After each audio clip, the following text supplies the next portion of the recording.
Hi, I'm Tim, and welcome to WatchYouWant.com. Thanks for logging on. Today, we're looking at the reincarnation of a legend. If you remember the original reference 1655 Explorer II of the early 70s, as worn by movie star and race car driver Steve McQueen, then you're probably going to recognize this revived 216570, having debuted at Baselworld 2011. This is Rolex's modern interpretation of that classic pioneering Explorer II reference. Now, all of the classic features are there, from the dark dial and the white metal to the broad shoulders and the fixed 24-hour bezel, the four hands, and the half-speed orange arrow hour index right here.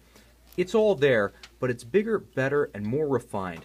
It's a modern Rolex sports watch with the heart of the original and the soul of the original. So let's start with what's the same. What's the same is this classic face. Now, while the original was 40 millimeters, this is now a 42, but proportionally it reads as almost the same watch. Now, it's more legible, it's more refined. Granted, it feels more like a premium product, not a professional tool in the hand. You could use it for everything the original was good for, but it also has a polish that you just don't get on those old decades vintage Rolex sports watches. Those were truly sports watches, active lifestyle watches, and while this is all that and more, it's also a premium product priced to match, but the bottom line is it meets the expectation of a modern luxury watch buyer who might be cross-shopping this with watches that cost perhaps twice as much.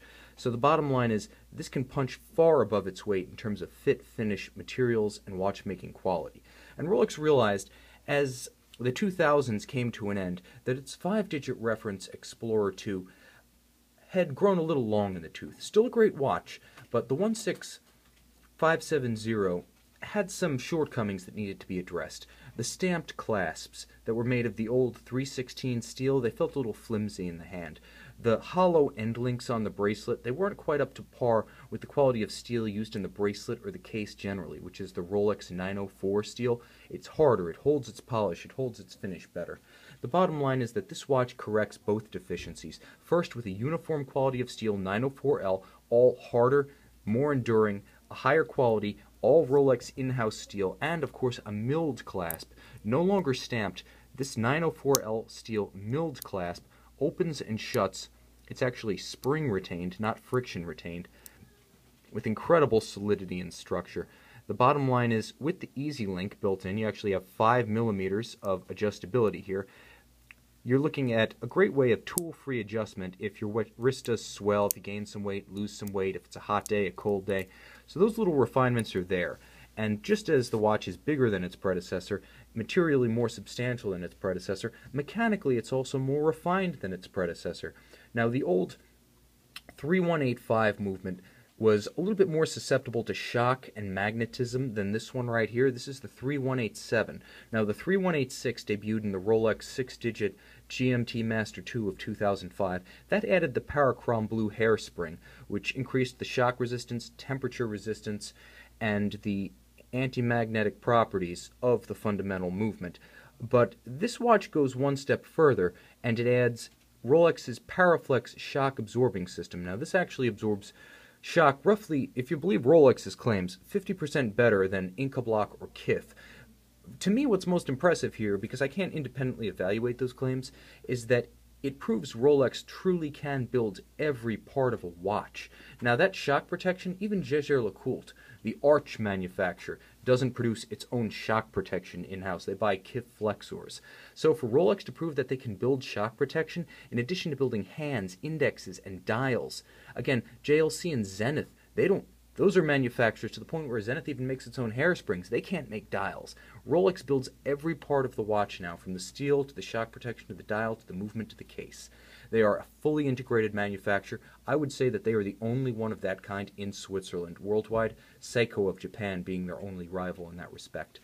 Now, beyond the technical specifications of this movement, which is a 50-hour power reserve COSC-rated chronometer, features a jump date, features an independent setting, second time zone hand, and reference local hour hand. So you have the ability to adjust the local hour independently, and then you can set the watch to adjust in sequence and synchronization just like that. So the bottom line is you have both of those options. You can see the orange arrow moves at half the speed because it's a 24-hour hand. Now, the Rolex Explorer II was originally developed in the early 70s at the dawn of the energy crisis because In the new era, it was thought that we weren't going to be scaling mountains so much as exploring inner space, caves, subterranean passages, remote regions around the poles where oil could be found, and where it was not necessarily obvious whether you were looking at 8 p.m. or 8 a.m. Eternal night, eternal day, the dark of a cave, all of that could make it difficult to gauge the time of day for an explorer involved in those trades. So Rolex created the 24-hour dial, the 24-hour hand, to allow them to gauge AM PM. It's really just an elaborate AM PM system. But in the modern era, the ability to set it independently of the local hour hand, the old Steve McQueen 1655 didn't have that ability, creates what's effectively a different kind of GMT watch, a second time zone. So you have the flexibility there. Rolex puts all of its materials technology, all of its watchmaking technology, all of its styling acumen, and its heritage design cues, its most vaunted and valued and revered heritage design cues, into the 216570. And it is bigger, it wears bigger, it holds its own against modern sports watches, but there is deference to the original here. And I really feel like what Rolex does so well is incremental refinement. They never make their old watches obsolete, they only improve upon them. You'll never say, oh, that's last year's Rolex. You only say, that's a nice Rolex. As the owner, you just want to have the best watch possible, the one that suits your tastes, whether you like vintage and you prefer the trade-offs of owning an older watch, or you prefer to have the latest thing. You deserve a Rolex in every sense of the word, and that's what the manufacturer does best. So this Rolex 216570 is available from watchyouwant.com with full box and papers. This watch presents as new in outstanding condition. Call us up at watchyouwant.com. I'm confident that if you like the classics, but you're into the latest technology, this Rolex Explorer II Steve McQueen 2 216570 just might be the watch you want.